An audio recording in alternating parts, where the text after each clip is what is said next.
ናስተለን ተመልካቾቻችን ከአንከር ሚዲያ ዝግጅት ክፍል ያክብሮ ሰላምታችንን እናቀርባለን። በአማራ ክልል ስላለው ወቅታዊ የህልውና ተጋድሎ ዙሪያ የደረሱንን መረጃዎች እንደዚሁም በኢትዮጵያ ከሰሞኑ ተጠናክሮ የቀጠለው ህዝባዊ እምቢተኝነት እየተስፋፋ መምጣቱን በተመለከተ ያገኘናቸው መረጃዎች ነው ወደ እናንተ የምናደርሰው። ዘውትር ተሳታፊያችን መስመር ላይ ይገኛል። እንግዲህ ከህዝባዊ እምቢተኝነቱ እንጀምራለን። ምናልባት የአማራ ክልሉ ወቅታዊ የህልውና ተጋድሎን በተመለከተ አሁን ምን ደረጃ ላይ ደርሷል? የፋኖች ድምጽ እንደ በፊቱ አይሰማም የሚሉ አስተያየቶች ከተለያዩ ቦታዎች እንሰማለን። እሱንም መነሻ አድርገን ያሉትን ወቅታዊ ሁኔታዎች እንመለከታለን። ግን የምናስቀድመው የህዝባዊ እምቢተኝነቱን ነው። ሰሞኑን ስናነሳው ነበር። በተለያዩ አካባቢዎች በተለያዩ ምክንያቶች ሰው አደባባይ እየወጣ ነው የሚገኘው። በርካታ ከተሞች በህዝባዊ እምቢተኝነቱ እንደ ወረርሽኝ እንበለው እየደረሳቸው ይገኛል። ዛሬ እንደሰማነው ከሆነ በተለይም በኦሮሚያ ክልል አስገዳጅ የሆነ ወታደራዊ ምልመላ እየተካሄደ መሆኑን ተከትሎ ወላጆች ልጆቻችን አይወሰድም በማለት ከፍተኛ የሆነ ተቃውሞ ነው ያሰሙት። ይህን ተቃውሞ ተከትሎም የመንግስት ታጣቂዎች ተኩስ መክፈታቸውን ነው እንግዲህ ቀጥሎ ከምንከታተለው ቪዲዮ መረዳት የሚቻለው። ይሄ ወደ ጅማ አካባቢ እንደሆነ ነው የሰማነው።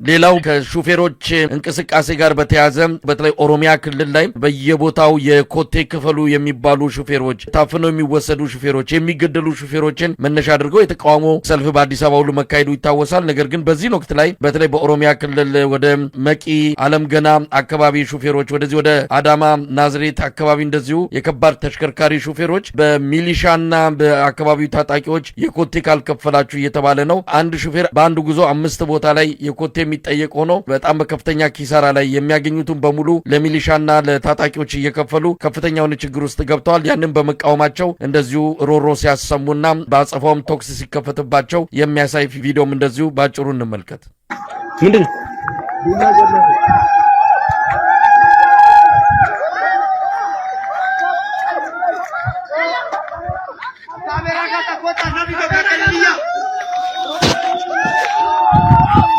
ይኸው ተመልከት፣ ሹፌር እየጮኸ ነው ያለው።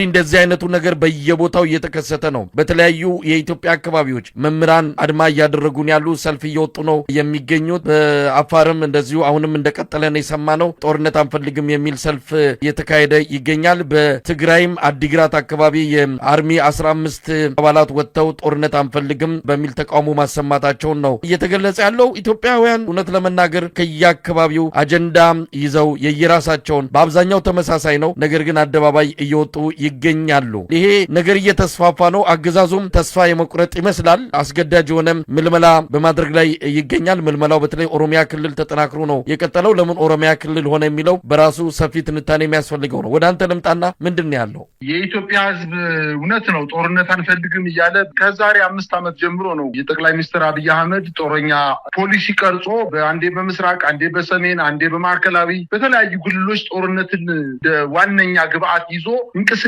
እያደረገ ቢገኝም ህብረተሰቡ ደግሞ ጦርነት አንፈልግም ብሎ በተደጋጋሚ ቢያሰማም የሚሰማ መንግስት ሲኖር እኮ ነው ጦርነትን መከላከልና ማስቆም የሚቻለው። ነገር ግን ይሄ ስርዓት ከጦርነት ውጪ ሌላ ተግባር የለውም። በሀገሪቱ በተለያዩ አካባቢዎች እያለፈ በአንድ በኩል አንድ ሳምንት፣ በአንድ በኩል 1 ወር፣ በአንድ በኩል 1 ዓመት እያደረገ ጦርነትን አስፋፍቶ ያገዛዝ ዘመኑን ለማራዘም እንደ ዋነኛ ግብአት እየተጠቀመበት ነው የሚገኘው። ይሄ የሚያሳየው መሳይ ከሞላ ጎደል አሁን ስርዓቱ ፈርሷል። እውነት ለመናገር የኢትዮጵያ ምርጫ ስላጣ እንጂ ወደ ጦርነት ለመግባት ፈልጎ አይደለም። ታስታውስ ከሆነ የአማራ ክልል ገና የፋኖ ኃይሎችን ጥጥቅ ለማስፈታት መከላከያ ኃይሉ ወደዛ ከመሄዱ በፊት እባካችሁ አትግደሉን፣ እኛ በሰላም መኖር ነው የምንፈልገው እያለ እየተናገረ ነገር ግን በድፍረት ሂዶ በሳምንትና በ15 ቀኑ ጊዜ ውስጥ ትጥቁን አስፈትተን ክልሉን እናረጋጋለን በማለት ሂዶ ይኸው 3 ዓመት ሊሞላው 4 እና 5 ወር ብቻ ነው የቀረው። ስለዚህ ከጦርነት መውጣት የማይችል ስርዓት እንጂ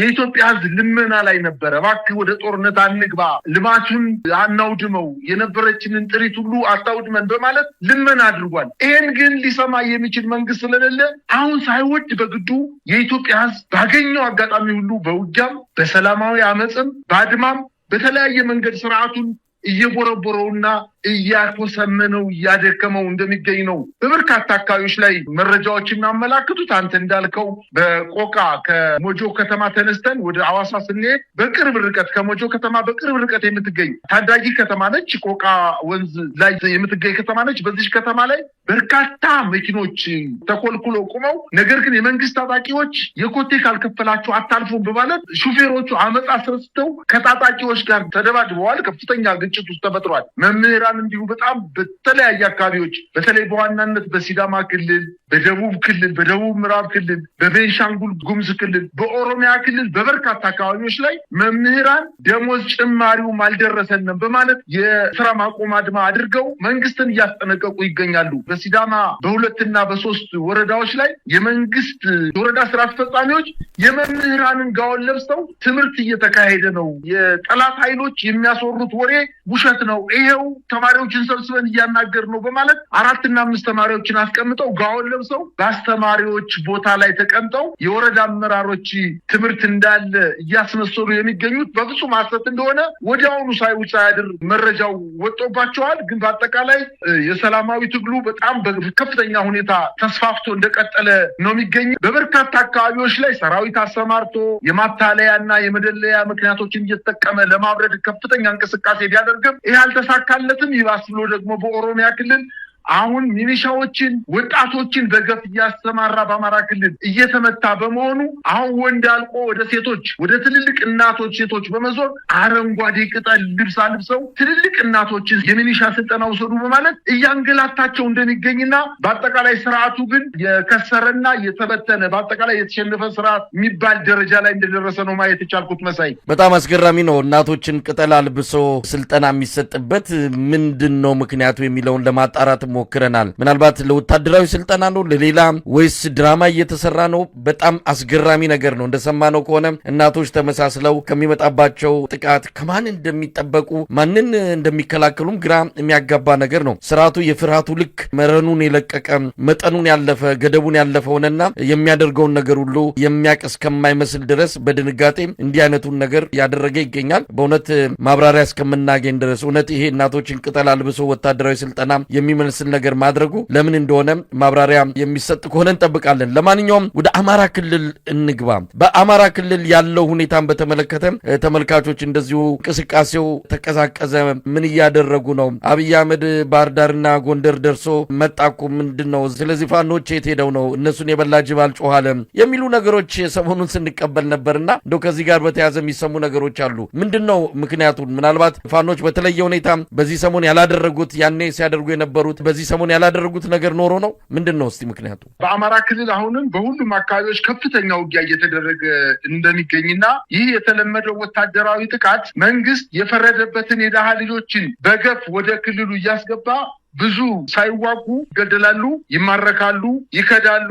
ከዚህ ውጭ የሆነው ደግሞ ነባሩ የስርዓቱ አገልጋይ ታጣቂ ኃይል የመዋጋት ፍላጎት የሌለው በአገኘው አጋጣሚ ሁሉ በዘረፋ እና ንብረት በማውደም የተሰማራ መሆኑ ይታወቃል። መከላከያ አሁንም በአማራ ክልል በተለይ በከፍተኛ ውርደት ላይ የሚገኝ ኃይል ሆኖ ተገኝቷል። ከጊዜ ወደ ጊዜ የሚያስተዳድራቸው አካባቢዎች በጣም እያነሱ እየጠበቡበት መጥተዋል። በተጓዳይ ደግሞ የፋኖ ኃይሎች በስፋት የሚያስተዳድሩትን አካባቢ ሰላምና መረጋጋት በማምጣት አመራር በመምረጥ ከፍተኛ ስልጠና በመስጠት የኋላ ደጀኖችን በደንብ አድርጎ በማደራጀት ከፍተኛ እንቅስቃሴ እያደረጉ ነው። ለዚህ የሚመጥን አዲስ እቅድና ለዚህ የሚበቃ አዲስ አደረጃጀት ለማምጣት ከፍተኛ የሆነ የሰራዊት ማሰልጠን ማደራጀትና መበወዝ ስራዎችን ሰርተው አሁን ወደ ሙሉ ማጥቃት የሚሸጋገሩበት ጊዜ ጫፍ ላይ እንደደረሰ ነው መረጃዎች እያመላከቱ ያሉት። በእርግጥ እነሱ ይዘውት የሚገኙትን አጠቃላይ ጠንካራ ወታደራዊ ይዞታዎችን መንግስት በጣም በገፍ ወታደራዊ ተሽከርካሪዎችን ጨምሮ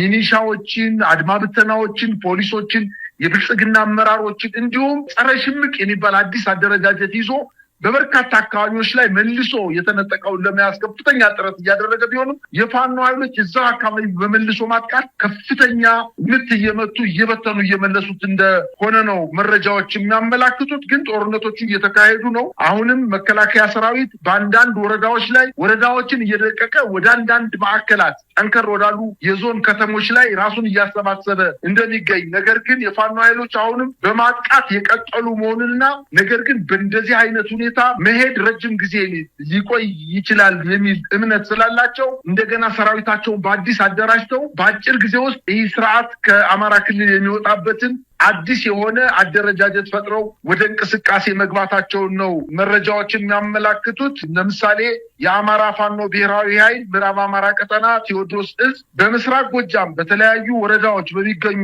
የአገዛዙ ጦር ካምፕ ላይ ጥቃት በመፈጸም ከፍተኛ ድል ማግኘታቸውን በተለይ የአገዛዙ የምስራቅ እዝ የኮማንዶ ሪጅመንት በመርጦ ለማርያምና ሉማሜ አካባቢዎች ላይ በፋኖ ኃይሎች ላይ ጥቃት ለመክፈት ተንቀሳቅሶ ጉዳት ደርሶ ተበትኖ እንደተመለሰ ነው መረጃዎች እያመላከቱ የሚገኙት። የአገዛዙ ጦር በሌሊት ከመርጦ ለማርያም ከተማ ወደ ወንበያ፣ ሸዊትና ጃንገቢያ ተብሎ በሚጠቀሰው አካባቢዎች ተንቀሳቅሶ የፋኖ ኃይሎች ደግሞ የመንቀሳቀሳቸው ወሬ ከተሰማ በኋላ ከሰኞ ገበያ ወደ መርጦ ለማርያም አቅጣጫ በማምራት በሁለት ቦታ የመጣውን ኃይል በመቁረጥ ጉዳት አድርሰውበት እንዲመለስ ማድረጋቸውን ነው መረጃዎች እያመላከቱ የሚገኙት። በዚሁ አቅጣጫም ጉንዶይንና ሉማሜ የፋኖ ኃይሎች በከፍተኛ ውጊያ በርካታ ወታደራዊ ተጋድሎ በማድረግና የአገዛዙ ጦር ከሉማሜ ወደ የሰንበት ከተማ ሲጓዝ በፋኖ ጥቃት ተመቶ ተበትኖ እንደተመለሰ የደረሰን መረጃ ያመላክታል።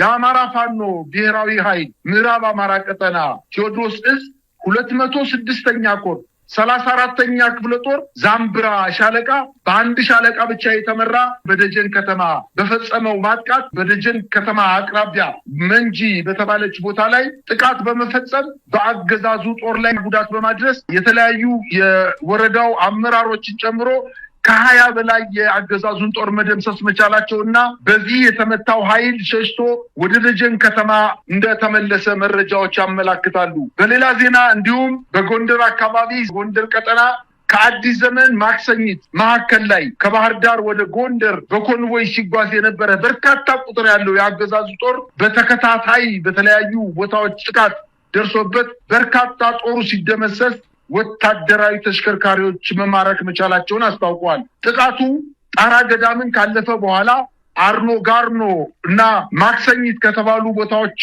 መካከል ላይ በሁለት ቦታ ላይ በመቁረጥ ድምሰሳ የፈጸመ ሲሆን በተጨማሪ 3 ወታደራዊ ተሽከርካሪዎች ከጫኑት ወታደራዊ ቁሳቁስ ጋር መማረክ መቻላቸውን አስታውቀዋል። እንዲሁም ከጎንደር ወደ መተማ ሲንቀሳቀስ የነበረ የአገዛዙ የጦር ኮንቮይ አዳኝ አገር ጫቆ በተባለ ወረዳና መተማ ወረዳ አማካይ ቦታ ላይ ሻሽጌና ጊኒ በተባሉ ከተሞች ላይ በተደረገ ውጊያ ከ50 በላይ የአገዛዙ የመከላከያ ሰራዊት አባላት መደምሰስ መቻላቸውንና በርካታ ወታደራዊ ቁሳቁሶችን መማረክ መቻላቸውን አስታውቀዋል። በተደረገው ውጊያ የአገዛዙ ጦር ወደ መተማ ሲንቀሳቀስ የነበረውን አዳኝ አገር ጫቆ ወረዳ ላይ ተመልሶ ወደ ጭልጋና አሁንም ተከታትሎ በመምታት ከጭልጋ አካባቢ ወደ አዘዞ ጎንደር መሸሸት መቻላቸው ነው መረጃዎች የሚያመላክቱት። ይህ በእንዲህ እንዳለ በሰሜን ሸዋ መራቤቴ ቀጠና 5 የሚኒሻ አመራሮችን በፋኖ መያዛቸውን ሲታወቅ የአካባቢው የሚኒሻ ኃላፊና ምክትላቸው በሜዳና ሬማ ወረዳ ከመከላከያ ሰራዊቱ ጋር አብረው ሲንቀሳቀሱ በሬማ ከተማ ላይ የፋኖ ኃይሎች ኦፕሬሽን በመስራት 5ቱን የሚኒሻ አመራሮች ይዘው ከከተማ መውጣታቸውን አስታውቀዋል።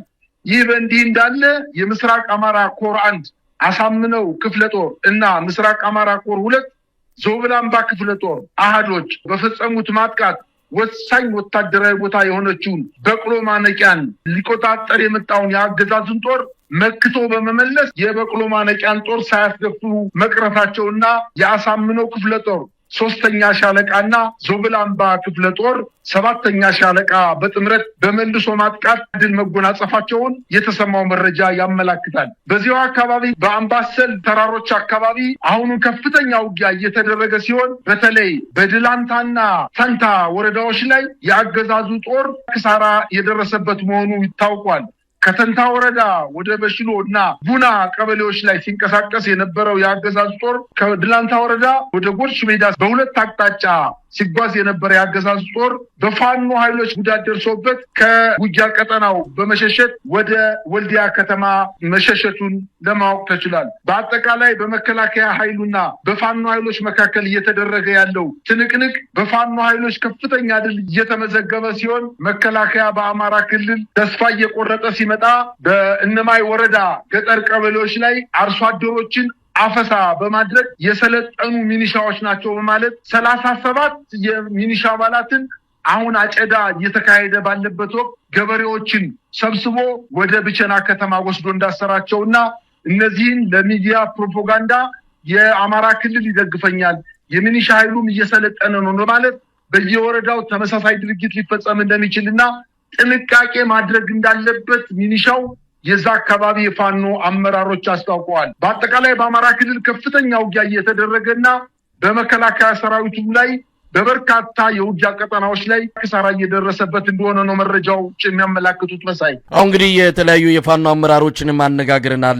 ምናልባት ወታደራዊ እንቅስቃሴዎቹ የተለመዱ ናቸው። አዲስ ነገር ይዘን ለመምጣት እየተዘጋጀን ስላለን የተለመዱትን ለጊዜው በሚዲያ ላይ ያሉትን ገታ እንዲሉ አድርገናል። ከዛ ባለፈ ግን ምንም የቀዘቀዘ ምንም የቆመ ነገር የለም። አሁንም በተመሳሳይ መልኩ በአገዛዙ ላይ በትራችንን ማሳረፋችንን ቀጥለናል። የተለየና አዲስ ጠንከር ያለ ውጤት የሚያመጣ እንቅስቃሴ ላይ ስላለን ሰው በዛ አንጻር እንዲመለከተው እንጂ አማራ ክልል ላይ አሁንም በሁሉም አቅጣጫ የአገዛዙን ሰራዊት መድረሻ እያሳጣን እንገኛለን ብለውኛል። ከዚህ ባሻገርም በቅርቡ አብይ አህመድ ወደ ጎንደርና ባህር ዳር በሚሄዱ የብልጽግናው መንደር ፈንጠዝያ ላይ ነው የሰነበተው። በዋናነትም ፋኖች የታሉ ጠቅላይ ሚኒስትሩ ጎንደርም ጎጃምም ሲንፈላሰስ ነው የታየውና ቢኖሩ ኖሮ አንዳች ነገር እንሰማ ነበር። የለም ስለዚህ የፋኖ ትግል ዝም ብሎ ጩኸት ነው የሚል አስተያየትና ድምዳሜ ከተለያዩ ወገኖች እየተሰማ ነው። ለማንኛውም አስገራሚ ነገር ነው። ብልጽግና መንደር በዚህ ደረጃ በትንንሽ ድሎች እየሰከረ ያለ መንደር ነው። ጠቅላይ ሚኒስትሩ የሚመራው ሀገር ውስጥ ደርሶ መመለሱ በራሱ እንደ ድል እየተቆጠረ የሚያስፈነጥዛቸው መሆኑ አንድ ነገር ነው። የአሜሪካ ባለስልጣናት የአሜሪካ ፕሬዚዳንቶች አፍጋኒስታን፣ ፓኪስታን፣ ኢራቅ እየሄዱ ገብተው ይወጣሉና ገብቶ መውጣት እንደዚህ የሚያስቦርቅ አይደለም። በወታደር በዙ 23 ከአየር ላይም እንደዚሁ በሚግና በድሮን እየተጠበቁ ገብቶ ለመውጣት የሚደረግ እንቅስቃሴና በዚህም ድል አገኘን ብለው መፈንጠዛቸው ስርዓቱ ምን ያህል ቁልቁል እየወረደ እንዳለና ወደ መጨረሻው ምዕራፍ እየተጠጋ መሆኑን የሚያመላክት ነው። እንደው ከሰሞኑ ከተሰሙት አንዱ የክልሉ ምስለኔ አስተዳደር መሪ አረጋ ከበደ ወደ ላሊበላ አካባቢ አቅንቶ ጥቃት ተፈጽሞበት ነገር ግን እሱን ሲጠብቁ የነበሩት ጉዳት ደርሶባቸው እሱ ግን የሄደበትን ዓላማ ሳያሳካ መመለሱን የሚገልጽ ዜና ሰምተን ነበር። ከአማራ ፋኖ ብሔራዊ ኃይል ምስራቅ አማራ ቀጠና ሚኒሊክ ዕዝ ይህንን የሚያረጋግጥ መረጃ ገልጸውልናል። በሌላ በኩል አረጋ ከበደ ከቦታው ሊነሳና በሌላ ሰው ሊተካ የሚችልበት ሁኔታም እንዳለ እየተነገረ ነው። ሆነም ቀረም ክልሉ አሁንም ከአብይ አህመድ ቁጥጥር ውጪ መውጣቱን የሚያሳዩ በርካታ አብነቶችን መግለጽ ይቻላል። መሳይ ጠቅላይ ሚኒስትሩ ከዛሬ 7 ዓመት በፊት ጠቅላይ ሚኒስትር ተደርጎ ሲሾም በአማራ ክልልም ይሁን በተለያዩ አካባቢዎች ላይ እንቅስቃሴ ሲያደርግ ምናልባትም በጣት የሚቆጠሩ አጃቢዎችን ነበር ይዞ የሚንቀሳቀሰው እና ከፍተኛ የህዝብ ድጋፍ ነበረው። በከተሞች ላይ በነጻነት ይጓዝ ነበር። በስቴዲየሞች ላይ ንግግር ያደርግ ነበረ። በአዳራሾች ላይ የፈለገውን ህዝብ ጠርቶ ሳይጠራም ጠቅላይ ሚኒስትር አብይ መጣ ሲባል የባህር ዳር፣ የጎንደር፣ የደሴ፣ የደብረ ብርሃን፣ የደብረ ማርቆስ ህዝብ እየወጣ ከፍተኛ ድጋፍ የሰጠው መሪ ነበር። እንግዲህ ከእጁ ላይ የተቀመጠው መክሊት አሳልፎ ጥሎታል። ይህን መክሊት ያጣው ጠቅላይ ሚኒስትር አሁን ቅርብ ጊዜ ወደ ጎንደር ከተማ ሂዶ ነገር ግን መግባቱንም ሳናውቅ መውጣቱንም ሳናውቅ በሚቀጥለው ቀን ነው ሚዲያ ላይ የተላለፈው። በጎንደር ከተማ የሚገኙ የሀገር ሽማግሌዎች ኒሻን ሸለሙት፣ ካባ ደረቡለት ብለው ያቀረቡ ገብቶ ከወጣ በኋላ ነው። አሁን ጠቅላይ ሚኒስትሩ አንድ ከተማ ላይ ሰላማዊ ከተማ ነው፣ ምንም አይነት የፋኖ እንቅስቃሴ የለም ለማስባል በርካታ ሰራዊቱን በከተሞች ላይ አሰማርቶ ህብረተሰቡን አፍኖ ቤቱ እንዳይወጣ በማድረግ ከተሞች ላይ ገብተው ሊወጡ ይችላሉ። ይልቅስ መከላከያ ጠቅላይ ሚኒስትሩን አጅቦ በክፍለ ጦር ደረጃ 10 እና 11 እዞችን አሰማርቶ በአማራ ክልል ጠቅላይ ሚኒስትርን ከማጀብ የዘለለ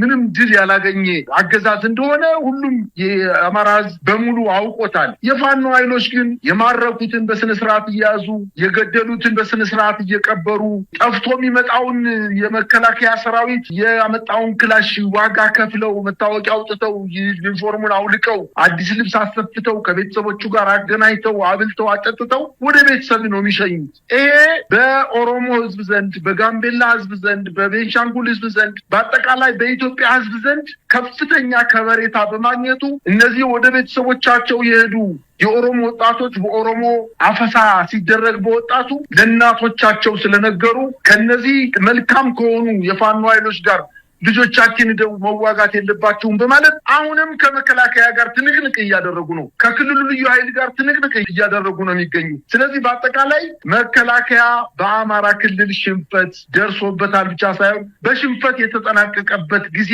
ላይ ነው የደረስነው። ይልቅስ እንደው የመከላከያ ቁመና አለ የሚል ከሆነ ልክ እንደ ማዳጋስካር ህዝቤን አልገልም ብሎ ከሚመጣ ነው ከሚሄደው መንግስት ጋር ሳይሆን በዘላቂነት ከሚኖረውና ከሚቀጥለው ህዝብ ጎን ነኝ በማለት አሁን አጋርነቱን የህዝብ አጋርነቱን ማሳየት ካልቻለ መከላከያ አሁን ባለበት ቁመና ሊቀጥል ወደማይችልበት ደረጃ ላይ ደርሷል። ሲጀመር መከላከያ ማለት መንግስትን ጠባቂ አይደለም፣ ህዝብን ጠባቂ ነው፣ ድንበርን ጠባቂ ነው።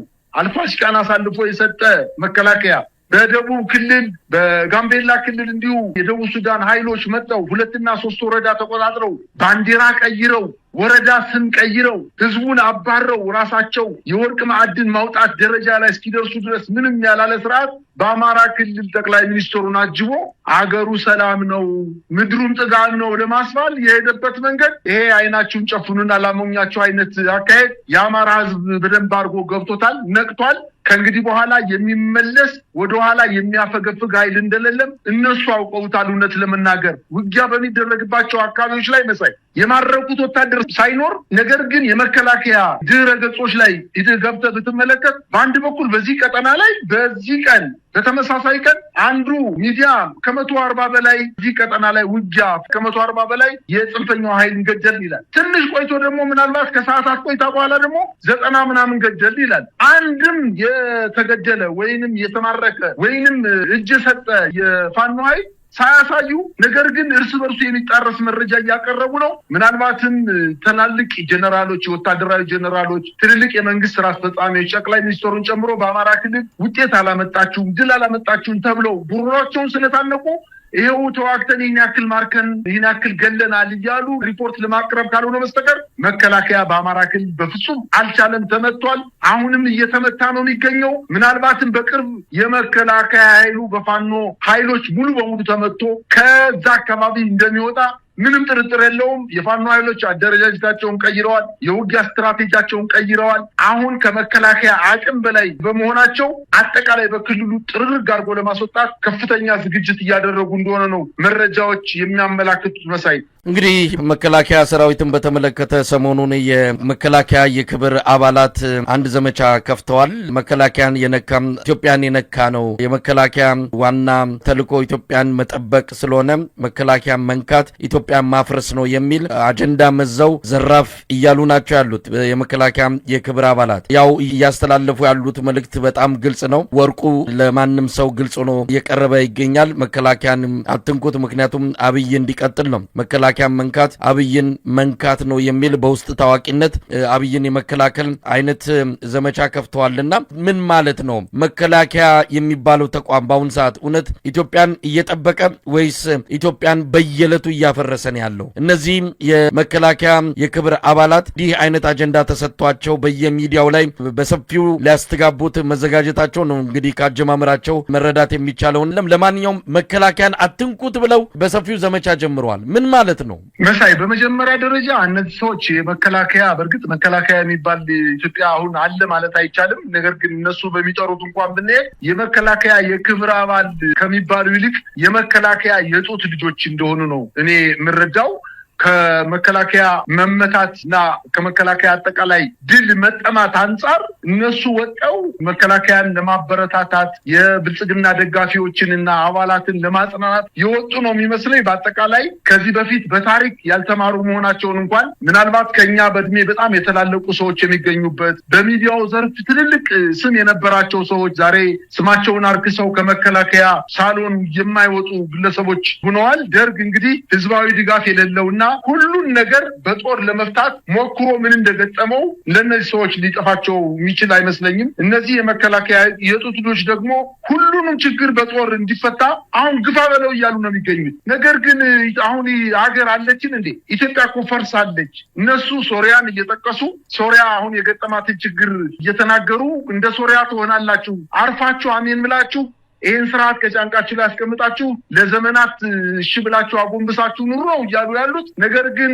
እውነት ለመናገር በዚህ 7 ዓመት ውስጥ እኮ በሀገር ውስጥ መፈናቀል በዓለም ኢትዮጵያ አንደኛ ነች እኮ። ሶሪያ አሁን ተመልሳ እኮ እያገገመች ነው። ኢትዮጵያ ወደ ማታገግምበት ተመልሳ አገር ወደ ማትባልበት ደረጃ እያደረሳት ያለው እኮ ብልጽግናና በብልጽግና የሚመራው የመከላከያ ሰራዊት ነው። ለዚህ የመከላከያ ሰራዊት አድረው የኢትዮጵያን ሕዝብ እየገደለ ከዚህ በፊት የነበረው ስርዓት ጨቋኝ ዘረኛ የነበረ ስርዓት ቢሆንም እንኳን የገነባቸውን ሆስፒታሎች፣ ትምህርት ቤቶች፣ ጤና ኬላዎች፣ ጤና ጣቢያዎች፣ አጠቃላይ መሰረተ ልማቶችን እየተንቀሳቀሰ በአማራም በኦሮሚያም በትግራይም በአፋርም ክልል እያወደመ ያለ ስርዓትን ደግፈው በመቆማቸው እንደው እውነት ለመናገር ከዚህ በፊት የብልጽግና ስርዓት ከመምጣቱ በፊት የነበረው ህወሓት መራሹ ኢህአዴግ ላይ መከላከያ ሰራዊቱ ዘረኛ ነው እያሉ ሲናገሩ የነበሩ ሰዎች አሁን ሪፎርም አምጥቷል፣ መከላከያ በጣም ከፍተኛ የሆነ ለውጥ አምጥቷል እያሉ ነገር ግን በተጨባጭ የምናየው ነገር በአንድ ብሔር የተሰባሰቡ ኃይሎች መከላከያውን የሚመሩት ደህንነቱን፣ ፖሊሱን የሚመሩት በአጠቃላይ የብልጽግና ኦህዴድ መራሽ ስርዓት ኢትዮጵያ ውስጥ ሰፍኖ ገዝፎ በሚታይበት ክልል ውስጥ አይናችሁን ጨፍኑና ላሞኛችሁ ማለት በጣም የሚያስተዛዝብ ነገር ነው። እነሱ እንግዲህ ለበሉበት እየጮሁ የሚገኙ የሳሎን ውሻዎች እንደሆኑ ነው። ከህዝብ በላይ ኃይል ያለው ሌላ የተደራጀ ነገር ሊኖር አይችልም። ትልቁ ኃይል ህዝብ ነው። ህዝብ ከተነሳ ህዝብ እምቢ ካለ መንግስት በግድ ልግዛ ሊል አይችልምና በአጠቃላይ ግን እነዚህ ሰዎች ለኢትዮጵያ ህዝብ አስበው ሳይሆን ስርዓቱ እንዳይወድቅ ራሳቸው የስርዓቱ በተለይ የመከላከያ የጡት ልጆች ተጠቃሚዎች መሆኑ የኢትዮጵያ ህዝብ የሚጠፋው አይመስለኝም ማለት እችላለሁ። መሳይ በጣም ነው የማመሰግነው። እንግዲህ መነሻችን በኢትዮጵያ በተለያዩ አካባቢዎች የሚካሄዱ ህዝባዊ እምቢተኝነት እንቅስቃሴዎች ተጠናክረው መቀጠላቸውን በተመለከተ ነው። በአማራ ክልልም ያለውን ወቅታዊ ሁኔታ እንደዚሁ የፋኖች እንቅስቃሴ እንደበፊቱ በሚዲያዎች ላይ ጎልቶ አይሰማም የሚል አንዳንድ አስተያየቶች መሰጠታቸውን ተከትሎ ያሉትን ወቅታዊ መረጃዎች ያካፈልንበት የመረጃ ክፍለ ጊዜ ነው። በጣም ነው ማመሰግን። ጊዜ ይስጥልኝ። እኔም አመሰግናለሁ።